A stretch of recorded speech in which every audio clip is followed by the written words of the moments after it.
요한복음 11장 39절부터 44절을 봉독해 드립니다. 예수께서 이르시되 돌을 옮겨 놓으라 하시니 그 죽은 자의 누이 마르다가 이르되 주여 죽은 지가 나흘이 되었음에 벌써 냄새가 나나이다.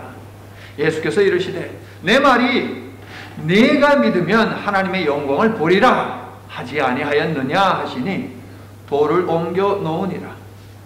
예수께서 눈을 들어 우러러 보시고 이르시되 아버지여 내 말을 들으신 것을 감사하나이다. 항상 내 말을 들으시는 줄을 내가 알았나이다.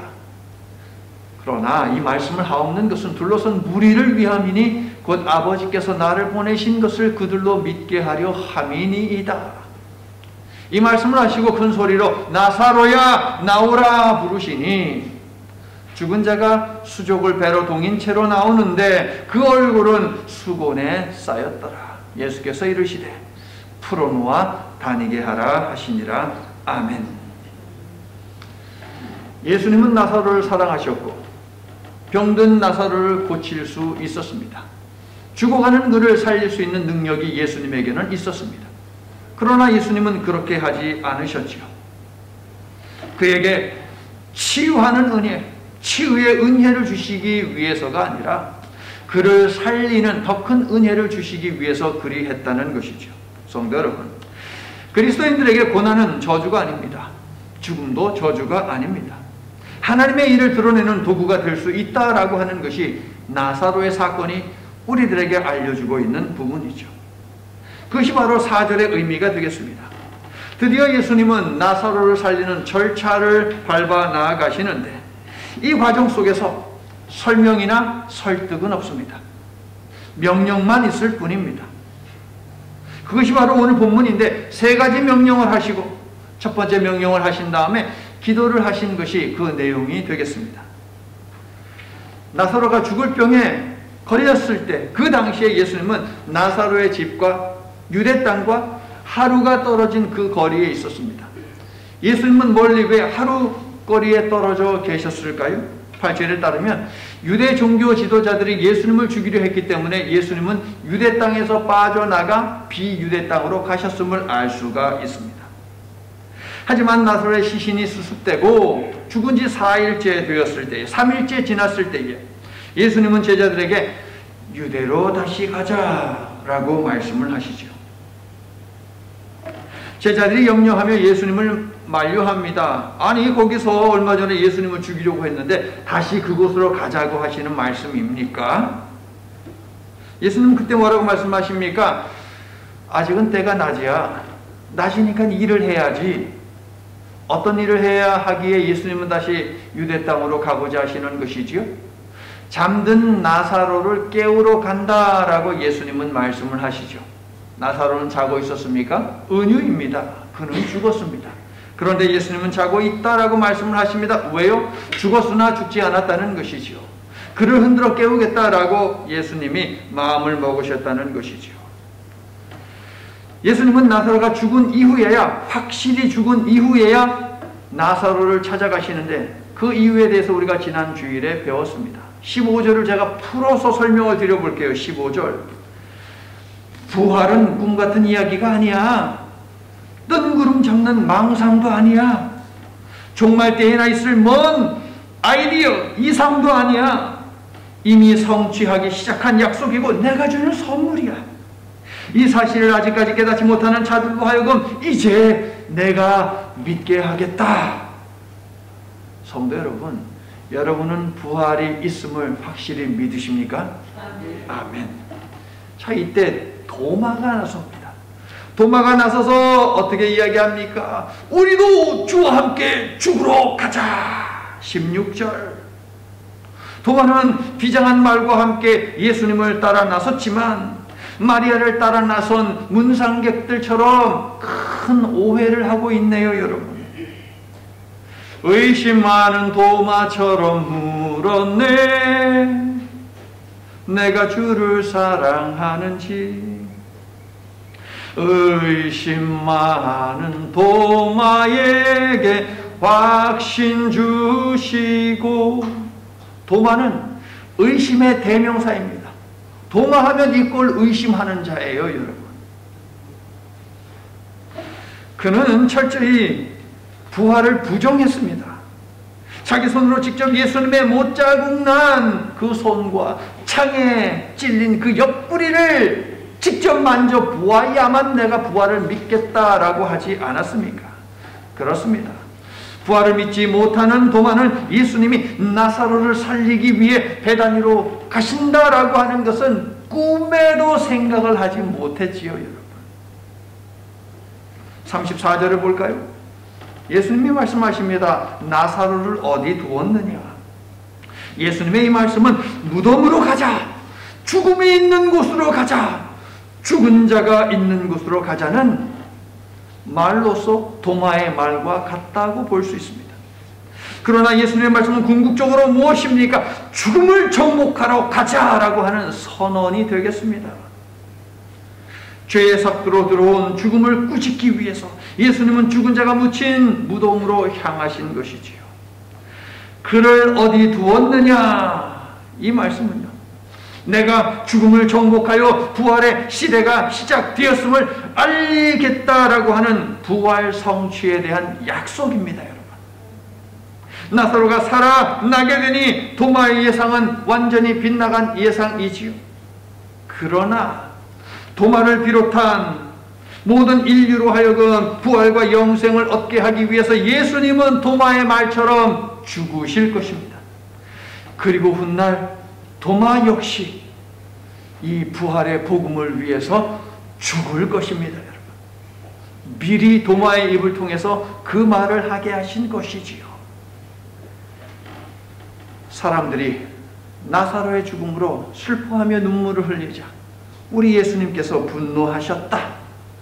무엇에 대한 분노요? 죄와 사망에 대한 분노를 표출하셨다. 지난주에 배웠습니다.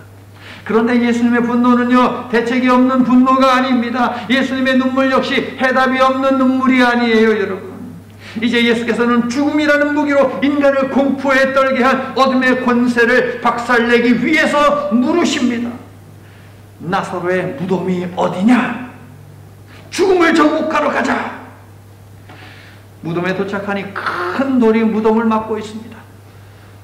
무덤에 도착하지 아니했는데도 시신이 썩는 냄새가 진동합니다. 성도 여러분, 무덤을 막고 있는 돌과 사람들의 걸음을 멈추게 만드는 시신이 부패하는 그 냄새는 무엇이냐? 부활과 생명 되시는 예수님에게로 나아가지 못하게 방해하는 장애물입니다. 빛의 세계와 어둠의 세계 사이를 가로막고 있는 걸림돌이지요, 여러분. 인간이 직면하는 바로 눈앞에 있는, 바로 코앞에 있는 현실이라는 문제덩어리가 부활과 영생 되시는 예수께로 나오지 못하게 가로막는 것, 옛날이나 오늘날이나 똑같다는 거예요, 여러분. 문제의 내용만 다를 뿐 우리의 앞을 막고 있는 현실의 문제들은 많다는 것이죠, 여러분. 그래서 예수님을 찾지 못하게 만들고 찾더라도 조금만 찾고 더 나아가지 못하게 막는다라는 것이에요. 사랑하는 성도 여러분, 저는 여러분이 어떠한 장애물도 주님과 함께 넘어뜨리고 전진하는 그러한 믿음을 가질 수 있기를 예수님의 이름으로 축원합니다. 예수님의 첫 번째 명령입니다. 39절, 돌을 옮겨 놓으라. 자, 여러분, 돌을 옮겨 놓으라. 이스라엘에서는 시신을 동굴에다가 넣습니다. 그것이 이스라엘의 무덤이에요. 한국에서는요, 시신을 땅에다 묻지요, 대체로. 지금은 이제 화장들을 많이 하지만, 예, 시신을 땅에다 묻습니다. 그러므로 예수님의 말씀, 돌을 옮겨 놓으라, 이것을 우리식대로 번역하면 어떻게 됩니까? 무덤을 파헤쳐라. 어이구, 끔찍해라. 무덤을 파헤치라는 거예요, 여러분. 그런데요, 이 엄청난 크기의 돌을 누가 옮겨야 합니까, 여러분? 누가 옮겨야 돼요? 우리 인생에 축복이 들어오지 못하게 하는 장애물 누가 치워야 합니까? 20장 예수님의 부활을 보면 예수님은 자신의 부활을 위해서는 무덤을 막고 있는 돌을 초자연적인 신비의 힘을 통해서 옮기시지요. 그런데 인간의 죽음, 부활을 경험하게 못하는 그 장애물, 이것을 막는 것을 제거할 때는 우리들에게 치우라고 하십니다. 너희가 돌을 옮겨라 라고 명령을 하시죠, 여러분. 예수님의 첫 번째 명령은 불가능이라는 이름의 장애물을 제거하라는 명령이 되겠습니다. 불가능이라는 이름의 장애물을 제거하라. 어떤 것이 여러분에게 있습니까? 불가능, 무엇이 여러분에게 불가능합니까, 여러분? 그 장애물을 제거하는 것은 내가 해야 하는 일이에요, 여러분. 그런데 우리는 자꾸 주님 이거 치워주세요, 저거 치워주세요 이야기하죠, 여러분.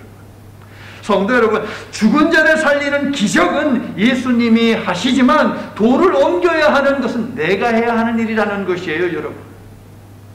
내가 해야 하는 일이 있고 하나님이 하시는 일이 있습니다. 그런데 장애물을 제거하라라고 하나님께서 명령하시는데 불가능해 보일 때가 많이 있죠. 그래서 예수님이 믿음을 요구하시는 것이에요, 여러분. 이 돌을 옮기기 위해선, 장애물을 제거하기 위해선 그래서 믿음이 필요한 것이고, 그래서 마르다에게 재차 믿음을 요구하신 것이지요. 나를 믿고 순종하여 돌을 옮겨 놓으라. 기적은 내가 행하겠다. 할렐루야. 성도 여러분, 예수님의 이 명령은 나 같은 죄인도 부활의 능력을 드러내는 일에 동참하도록 불러주신 은혜의 초대장이에요, 여러분. 돌을 옮겨라. 그러면 부활을 목격하리라. 부활이 일어나게 하는 그 사건을 위해서 너도 해야 할 일이 있다라고 하는 것이죠.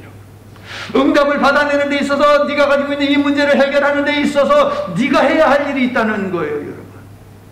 그러므로 해결에 초점을 맞춘다면 이것이 해결되는 그 은혜가 임하는데, 너희들도 함께 일을 하라고 우리들에게 은혜의 초대장을, 우리 같은 죄인들에게 은혜의 초대장을 보내주신다. 이것이 은혜 아닙니까, 여러분? 자, 그렇다면 이 초대장을 받으시겠습니까? 돌을 치우시겠습니까? 장애물을 움직이시겠습니까? 해야 돼요, 여러분. 하나님의 기적을 원한다면 시키는 대로 해야죠, 여러분. 예수께서 돌을 옮기는 믿음을 요구하자 마르다 어떻게 됩니까? 돌이라는 위기와 불가능 앞에서 다시 원점으로 돌아가요. 냄새 때문에 전진하지를 못하고 다시 백업합니다. 죽은 지 사흘이나 돼서 지금 냄새가 진동하는데 이 냄새가 안 나세요, 예수님? 너무 늦었어요.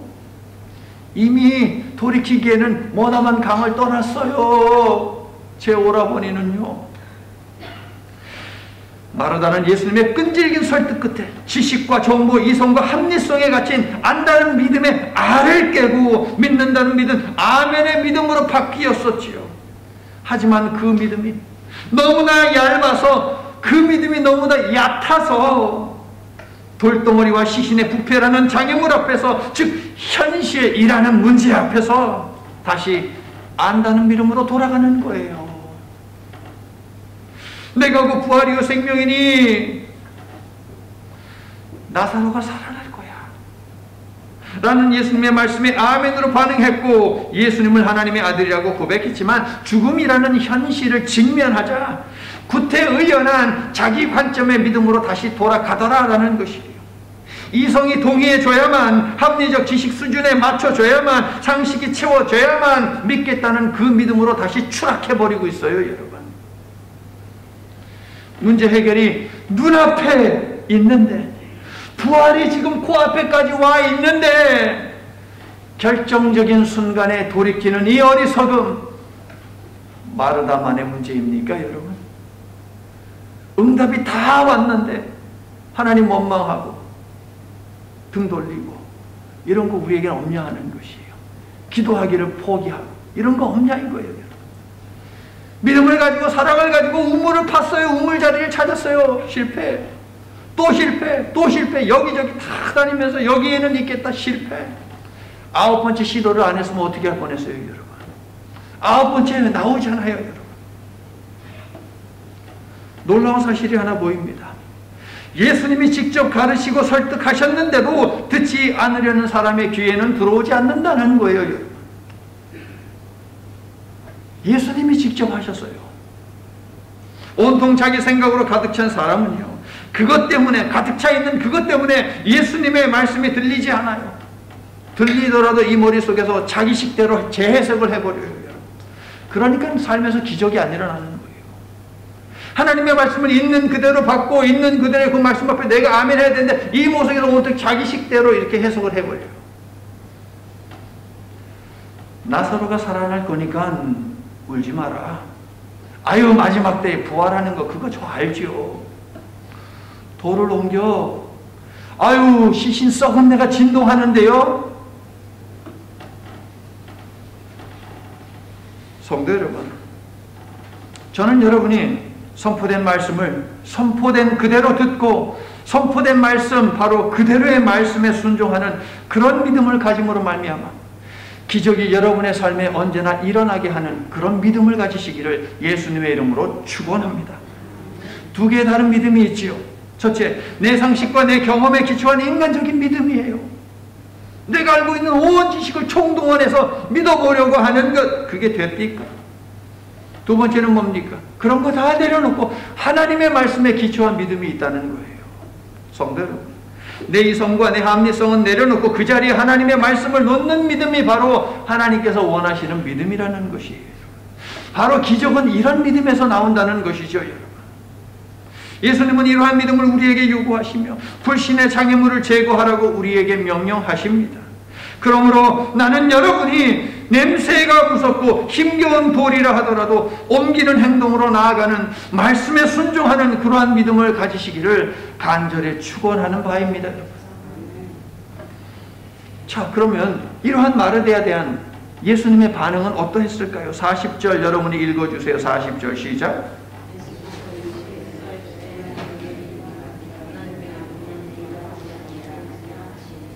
내가 믿으면 하나님의 영광을 보리라 하지 않았느냐.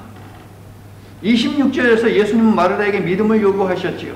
그런데 이때 예수님께서 이 말씀을 하셨다는 거예요. 네가 믿으면 영광을 볼 것이야. 그런데 요한복음에서 영광은 부활이죠. 예수님의 십자가 복음이에요, 여러분. 그것을 네가 보게 될 것이야 라고 가르치셨음을 알 수 있어요. 예수님의 입장은 분명합니다. 따라해보세요. 믿으면 본다. 입장은 간단해요. 믿으면 본다. 네가 믿으면 본다 이거예요. 성도 여러분, 믿음은 이성의 산물도 학문적 연구의 결과물도 아닙니다. 제가 여러분에게 말씀을 전하기 위해서 신학교에서 20년을 신학 공부를 했습니다. 그런데 그런 지식과 정보, 이성, 합리성 여기에서 믿음이 나오느냐? 결코 아니라는 거예요, 여러분. 성도 여러분, 믿음은 이성의 산물도 학문적 연구의 결과물도 아니라니까요. 공부 많이 한다고, 지식이 많다고, 열심히 내가 뭐 한다고 해서 믿음이 생기느냐? 아니에요, 여러분. 믿음은 하나님께서 주시는 선물이에요, 여러분.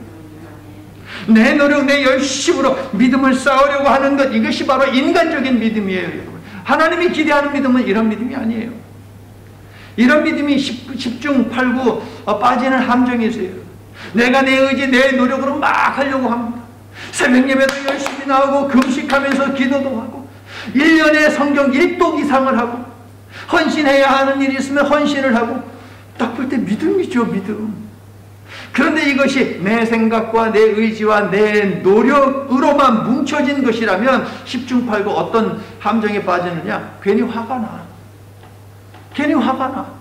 나 열심히 했는데 뭐 거기에 이렇게 상응하는 뭐가 이렇게 주어지는 것도 아닌 것 같고 사람들이 알아주는 것 같지도 않고 왠지 모르게 화가 난다는 거예요. 믿음의 토대 위에서 하지 않으면 열심히 하는 것 같지만 결국 덕을 세우지를 못해요. 덕을 세우지 못하는 것, 그것은 믿음이 아니지요, 성도 여러분. 믿음은 하나님께서 주시는 선물이지 내 열심과 노력으로 얻어지는 것이 아니라는 말씀입니다. 그렇다고 성경을 읽지 말라는 것 아닙니다. 그렇다고 새벽 예배 나오지 말라는 것 아닙니다. 그렇다고 금식하지 말라는 것 아니고 그렇다고 헌신하지 말라는 것 아닙니다. 믿음을 바탕으로 하라는 것이에요. 하나님께서 주시는 그 믿음이 바탕이 되어야 한다는 것입니다. 성도 여러분, 믿음은 은혜임을 믿으시기를 바랍니다. 그래서 겸손이 필요한 거예요. 믿음의 주인은 하나님이십니다. 하나님의 은혜와 긍휼을 구하는 겸손한 마음의 자세로 믿음을 구할 때에 그때의 기적이 일어나는 삶을 살 수 있다는 것입니다. 할렐루야. 저는 여러분이 그러한 믿음을 사모하고 얻게 되시기를 축원합니다. 그래서 기적이 상식처럼 일어나는 그러한 복된 인생을 사시기를 나사렛 예수 그리스도의 이름으로 간절히 축원합니다. 자, 질병을 향해 명령하시고 바다를 향해 꾸짖으시고 귀신을 꾸짖으신 그 예수님께서 이제 죽음을 꾸짖어 명령하심으로 생명을 깨워내십니다. 43절 두 번째 명령이 거기에 있어요. 나사로야 나오라. 예수님의 이 명령은요, 죽음을 향한 명령이요, 죽음의 권세를 향한 명령입니다.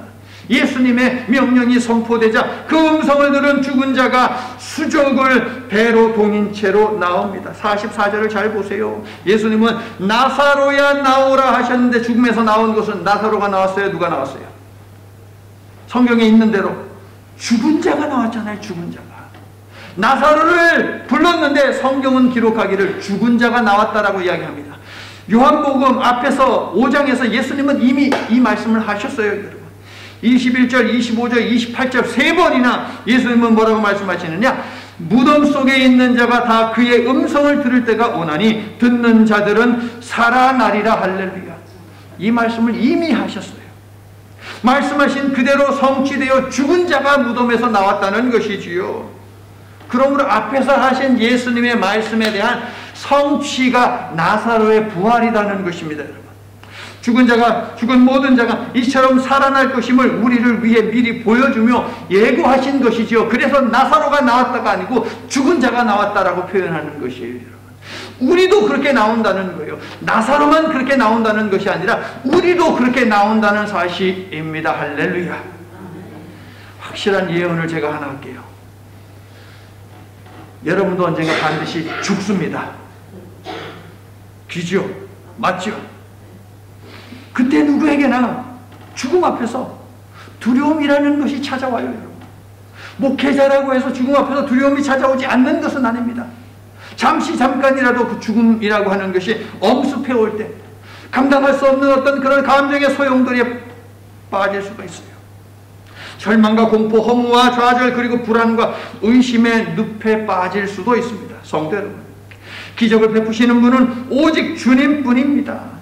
우리 예수님이 해결하지 못할 일이 없습니다. 사망아, 너의 이기는 것이 어디 있느냐? 사망아, 너의 쏘는 것이 어디 있느냐? 죽음과 맞서며 죽음을 향해 호통치며 죽음을 짓밟을 수 있는 사람이 어디에 있겠습니까, 여러분? 우리 주 예수 그리스도시요, 그리고 그분을 믿는 성도들이 바로 죽음을 대항해 싸울 수 있고 이길 수 있다는 사실을 믿으시면 아멘합시다. 문제는 그렇다면 무엇입니까? 예수님이 이 일도 해결해 주실 수 있을까? 해결하실까? 라며 불신에 사로잡히는 것이 문제이죠, 여러분. 성도 여러분, 부활이요 생명이신 예수께서 우리에게도 하나님의 자녀가 되는 권세를 주셨다는 사실을 알고 계시지요. 그러므로 여러분도 하나님의 자녀, 예수님도 하나님의 아들, 그러므로 여러분에게도 권세가 있어요. 사망아, 너의 이기는 것이 어디 있느냐? 고난아, 너의 쏘는 것이 어디 있느냐? 라고 선포할 수 있는 권세가 있다고요. 그렇게 선포함으로 질병 때문에도 죽음 때문에도 두려워 떨지 않는 부활의 성도, 영생의 성도의 삶을 사시기를 예수님의 이름으로 축원합니다. 자, 세 번째 명령 44절에 있지요. 함께 읽을게요. 시작.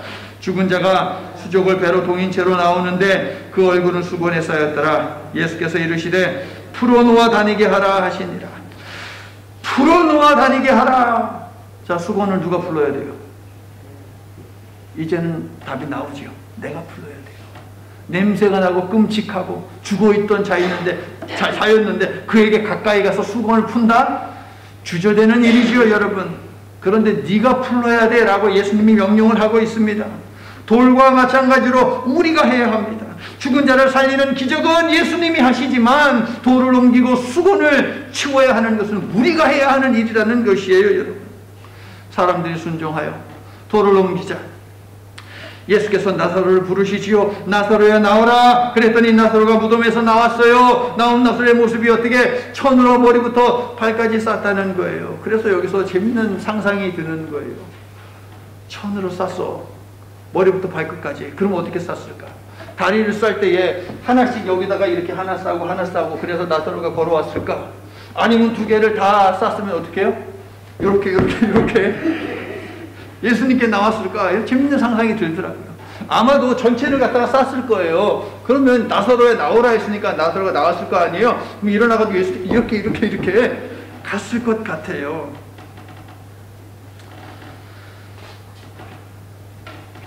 자, 어쨌든 위에서부터 아래까지 천으로 쌌으니까 냄새가 얼마나 위에 또 발끝까지 진동을 했겠습니까, 여러분? 그런데 그 천을 벗겨야 돼요. 왜? 죽지 않고 살아있으니까 벗겨야 돼요. 누가 해야 된다고요? 내가 해야 된다고요. 이것은 뭐예요? 앞에서 설명해 드렸잖아요. 부활의 역사를 이루시는 그 역사적인 그 장면의 사건에 동참할 수 있는 은혜를 하나님께서 우리에게 베풀어 주신 초대장과 같다고요, 여러분. 은혜의 초대장이에요, 여러분. 풀어놓아 다니게 하라. 그런데요, 예수님의 이 명령은 궁극적으로 사람들에게 하는 명령이 아닙니다. 나사로에게 하는 명령도 아닙니다. 죽음을 향해 하신 명령이지요. 죽음아 떠날지어다. 나사로를 묶고 있는 사슬을 풀어 자유케 할지어다. 그런데 예수님은 죽음에게만 이러한 호통을 치시는 것이 아닙니다. 죽음은 죄의 싹시잖아요. 그러므로 죄의 권세를 향해서도 예수님은 말씀하시는 것이죠. 죽음과 함께 죄의 권세는 떠날지어다. 아멘. 그리고 죽음을 최후의 도로로 삼고 있는 사탄에게 향한 호령이기도 하는 것이지요. 사탄아 너도 물러가라. 할렐루야. 이런 선포예요, 여러분. 세 번째 명령은. 성도 여러분, 천으로 우리의 몸을 쌀 수 없는 부활 사건, 새로운 육체로 변화되는 부활 사건이 우리들에게 다가오고 있습니다. 예수님은 내가 부활시킬 것이고 내가 영생을 줄 것이야 라고 말씀하지 않으시고요, 내가 곧 부활이고 내가 곧 생명이야 라고 선포하셨습니다. 그러므로 우리에게 필요한 것은 예수님의 능력이 아닙니다, 여러분. 우리에게는 예수님이 필요한 것이죠. 내 인생에 예수님만 계시면 부활도 있고 영생도 있습니다. 아멘이세요? 여기서 관계라고 하는 단어가 이제 나오는 것이에요. 첫 번째 명령 후에 하신 예수님의 기도는 하나님과 자신의 관계를 강조하고 있습니다. 그리고 하나님의 관계로 우리를 초대하고 계시죠. 자, 이제 그 기도의 내용을 볼게요. 오늘 보면 41절 후반부에서 42절 전반부에 있는 예수님의 이 기도에는 중요한 공식이 하나 있어요, 여러분. 뭘까요? 기적 이전에는 기도가 있다는 거예요, 여러분. 기적이 베풀어지기 이전에는 기도가 있다는 것이에요.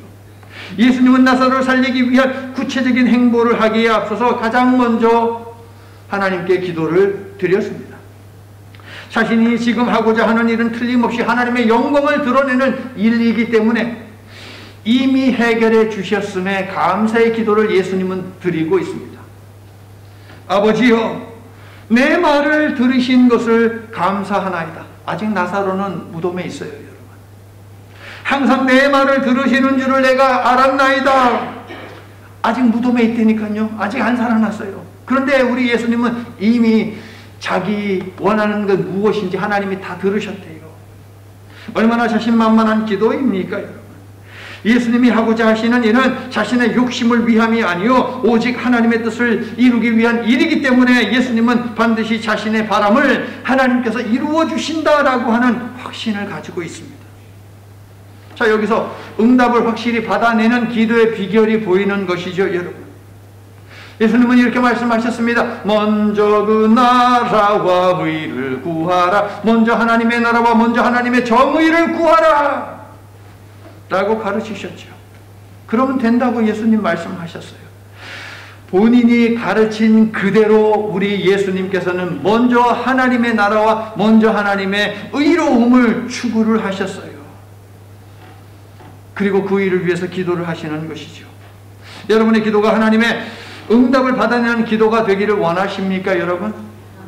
그렇다면 하나님의 뜻을 살펴 그 뜻을 이루는 삶을 살면서 기도하시면 돼요, 여러분. 그러면 응답을 이끌어낼 수 있어요. 자, 여러분, 예수님의 기도의 내용을 보면 그 어디에도 마르다가 22절에서 기대했던 그런 기도의 내용은 없어요. 나사로를 살리는 능력을 주시옵소서 라고 그렇게 하나님께 기도하면 하나님께서 그 기도를 들어서 주시겠지요 라고 마르다는 이야기했던 것이죠. 그런데 우리 예수님의 기도 속에서 능력을 주소서 이런 건 없어요, 여러분. 예수님의 기도는요, 내용이 아닌 기도를 드리는 예수님과 기도를 들으시는 하나님 사이의 관계를 강조하고 있다는 거예요, 여러분. 자, 우리말 성경에는 41절과 42절에 내 말을 들으신이라고 되어 있지만 그리스 성경에는 말이라는 단어가 없어요, 여러분. 말, 단어, word 이런 거 없어요. 어떻게 되어 있어요? 이렇게 되어 있어요. 항상 나를 들어주심에 감사합니다 라고 되어 있어요. 삶이 중요하다라는 것이에요, 여러분. 삶이. 언어가 기도의 그 내용 속에 대표 기도를 하거나 뭐 기도하잖아요. 새벽에 끝나고 기도하고. 그 내용보다 중요한 게 뭐냐면은 그 기도를 드리는 사람의 삶이 중요하다는 거예요. 예수님은 하나님의 뜻대로 사는 자신의 전 삶을 통해 자신이 행한 모든 일들에 대해서 하나님께서 응답하고 계심을 아셨고, 그래서 감사를 하는데 문법적으로 따져보자면 지속적으로 감사하셨어요. 어제도 감사하셨고 오늘도 감사하시고 또 내일도 감사하는 거예요.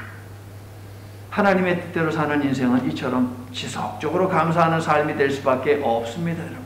왜요? 하나님께서 어제도 들어주셨고 오늘도 들어주시고 내일도 들어주실 것이기 때문에 할렐루야.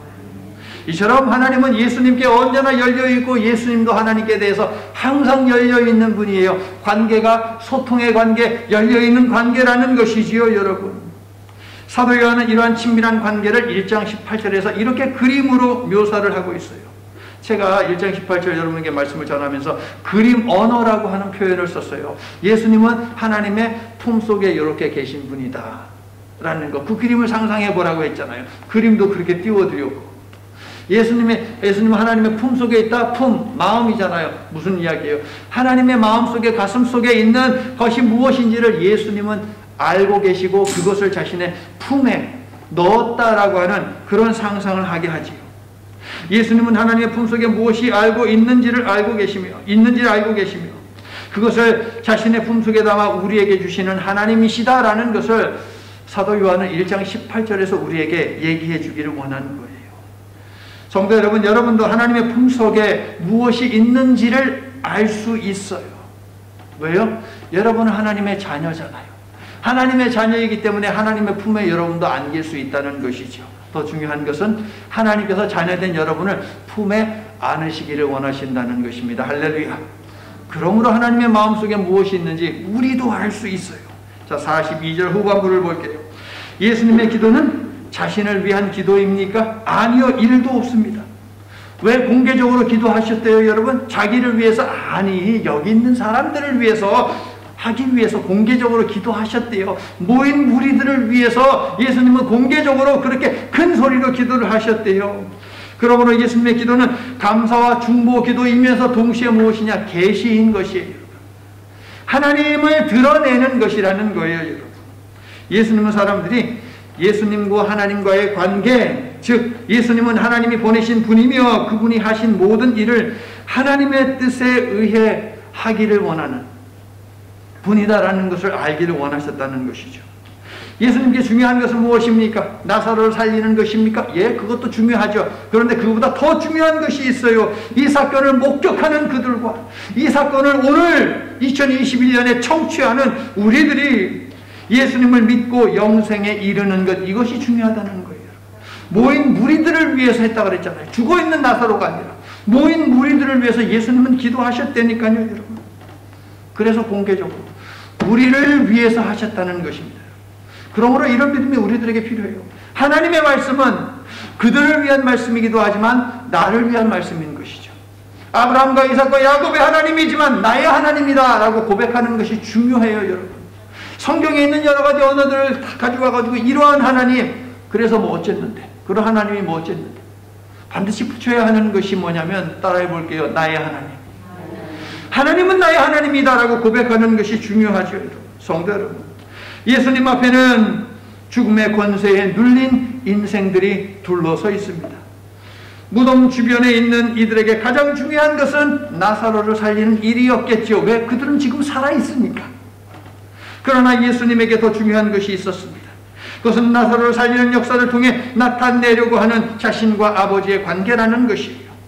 예수님은 인류 구원을 위해 하나님께서 보내신 메시아라는 사실을 믿어야만 그들에게도 부활과 영생이 주어지기 때문에 나사로의 부활보다 하나님과 예수님 사이의 관계를 드러내며 알게 하고 믿게 하는 것이 더 중요했다는 것이에요. 이해가 가세요, 여러분?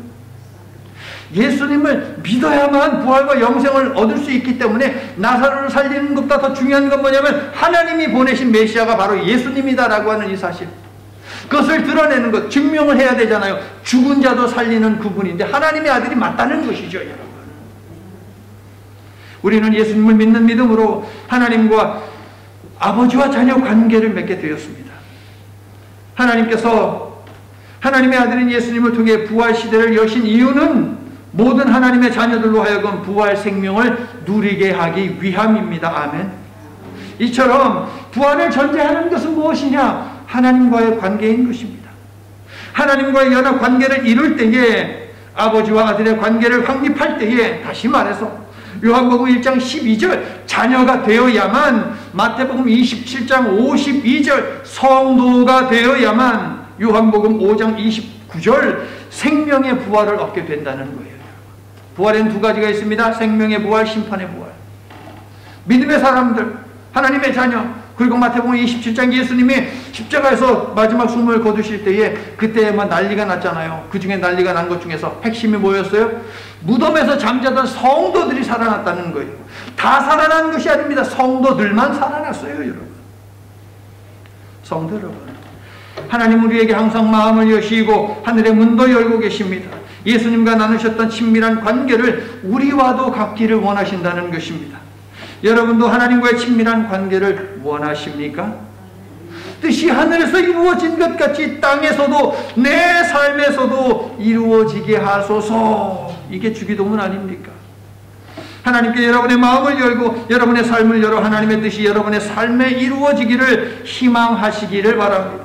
그 길이 복된 길이니 그렇게 다들 하시기를 예수님의 이름으로 축원합니다. 이제 말씀을 마칩니다. 자, 지난주에요, 버스를 기다리게 한 한 여인을 우리가 만나지 않았습니까? 그런데 그 여인의 이야기에는 잔잔한 감동이 여운으로 남아 있었죠. 그런데 나사로의 죽음 후에 뒤늦게 베다니에 도착한 예수님에 관한 이야기는 어떨까요? 잔잔한 여운 정도가 아니지요. 감동을 넘어 놀라움을 우리에게 주었습니다. 세 가지를 명령하셨습니다. 따라해 볼게요. 돌을 옮겨 놓으라. 나사로야 나오라. 풀어놓아 다니게 하라. 성도 여러분, 예수님은 죽을 병에 걸린 사람을 고치시며 죽은 자도 살리는 능력을 가지신 분이십니다. 물론 죽을 병에 걸린 모든 사람을 고쳐주시는 것은 아닙니다. 하지만 죽은 모든 믿음의 성도들을 살리어 그들을 하나님 나라로 들이시고 그들로 하여금 영생을 누리게 하신다는 사실입니다. 믿으시면 아멘 합시다. 이것을 알려주시기 위해서 나사로를 부활시키셨습니다. 죽을 병에 걸렸는데 그 병이 낫지 않았다고 해서 원망하지 마십시오. 예수께서 우리를 부활과 영생에 이르도록 먼저 죽으셨고 부활의 첫 열매가 되셨습니다. 죽음이 끝이 아닙니다. 부활 생명으로 사는 영원한 삶이 있습니다. 이 진리의 약속을 믿으시는 모든 분들은 믿음을 가지고 아멘 합시다. 기도합니다. 여호와의 손이 짧아 구원하지 못하심도 아니요 귀가 둔하여 듣지 못하심도 아니라 오직 너희 죄악이 너희와 너희 하나님 사이를 갈라놓았고 너희 죄가 그의 얼굴을 가리어서 너희에게서 듣지 않으시게 함이니라. 독생자 예수님의 보혈로 죄의 권세를 깨심으로 그 어떤 경우에도 우리에게서 눈을 떼지 않고 우리에게 항상 귀를 기울여 주시는 하나님 아버지, 부활의 능력을 체험하도록 우리도 부활과 영생으로 초대해 주셔서 감사합니다. 오늘 주신 말씀 앞에서 예수님의 희생적인 사랑 덕분에 얻게 된 하나님의 자녀라는 신분이 얼마나 값진 선물인지를 배웠고 이 최고의 선물을 소중하게 잘 간직해야 한다는 의지를 품습니다. 이 시간 머리 숙인 하나님의 자녀들이 어떠한 고난이 오더라도 심지어 죽음의 측면에서도 주눅들지 않게 하시며 두려워하지 않도록 굳센 믿음을 허락해 주시옵소서. 오히려 그것들을 향해 너의 쏘는 것이 어디 있느냐, 너의 이기는 것이 어디 있느냐고 꾸짖고 선포하며 믿음의 삶을 한결같이 살도록 도와주시옵소서. 그래서 주께서 부르실 때에 찬송을 부르며 하나님의 아들로 딸로 부활과 영생의 나라로 입성하는 우리 모두가 되도록 축복해 주시옵소서. 예수님 이름으로 기도드립니다. 아멘.